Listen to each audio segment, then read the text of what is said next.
Assalamualaikum warahmatullahi wabarakatuh.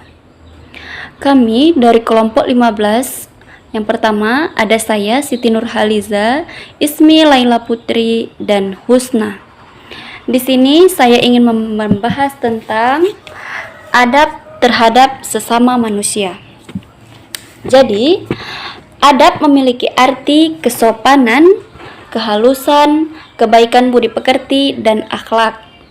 Adab ialah mencerminkan baik buruknya seseorang, mulia atau hinanya seseorang, terhormat atau tercelanya nilai seseorang.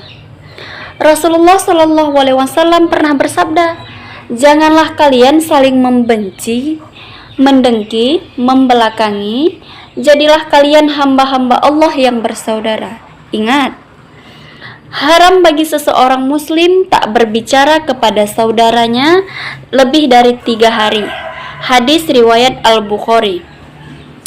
Dan Allah pernah berfirman dalam surat Al-Hujarat ayat 10 yang berbunyi, Bismillahirrahmanirrahim.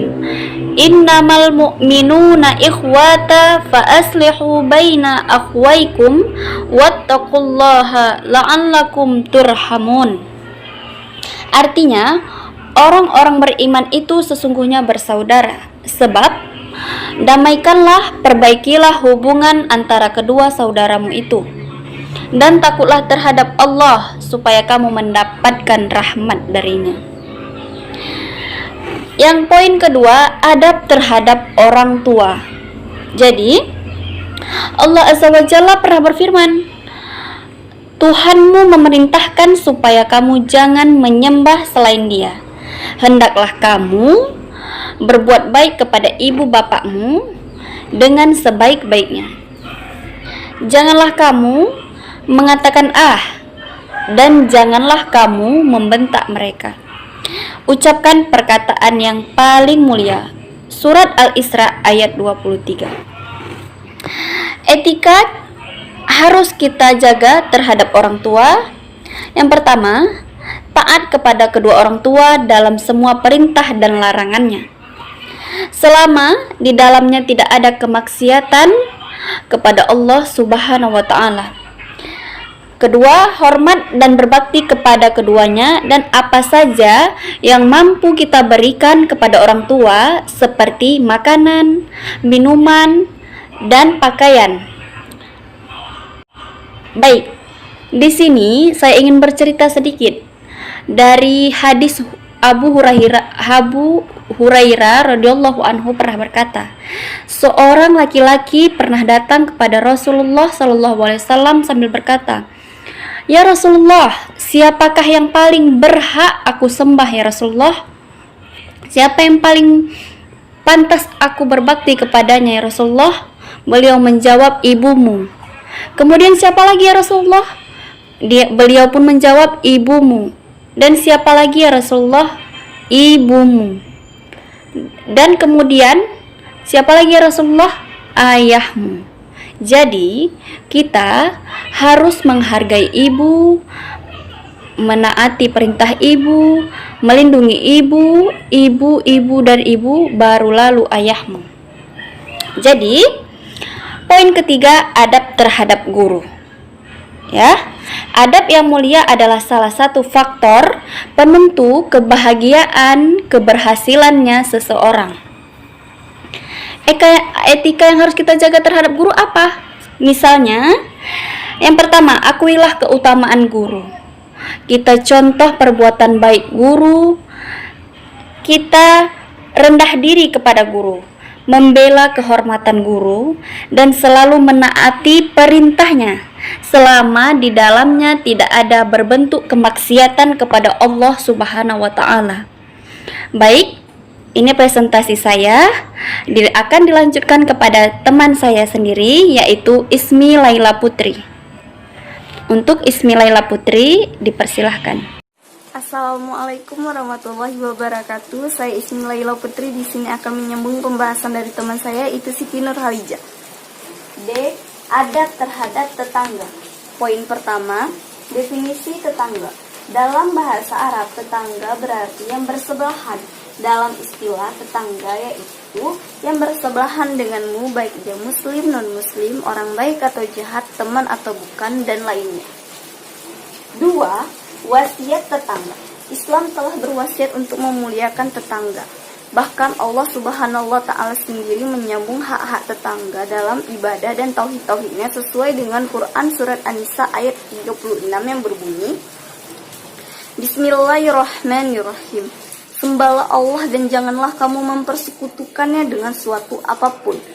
Berbuat baiklah kepada ibu bapakmu, kerabat karibmu, anak yatim, orang-orang miskin, tetangga dekat maupun jauh, teman sejawat, ibnu sabil, dan hamba-hamba sahayamu. Sesungguhnya Allah tidak menyukai orang-orang yang sombong dan membangga-banggakan dirinya. Poin yang ketiga, hak-hak tetangga.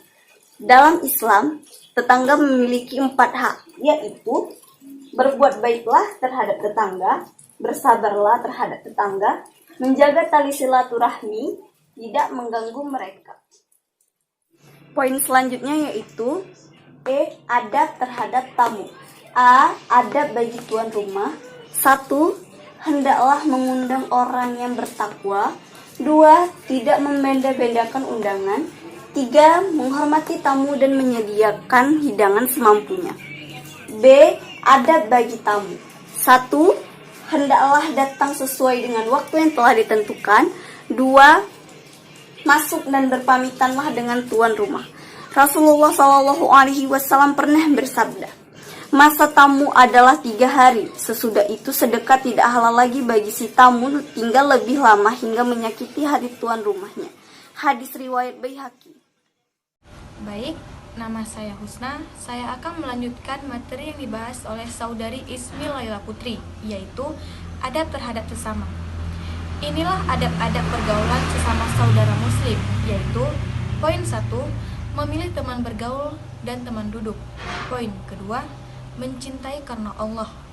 Di poin ketiga, menampakkan senyum, bersikap lembut dan kasih sayang kepada sesama saudara seiman. Poin keempat, disunahkan memberi nasihat. Di poin kelima, saling tolong-menolong antar sesama.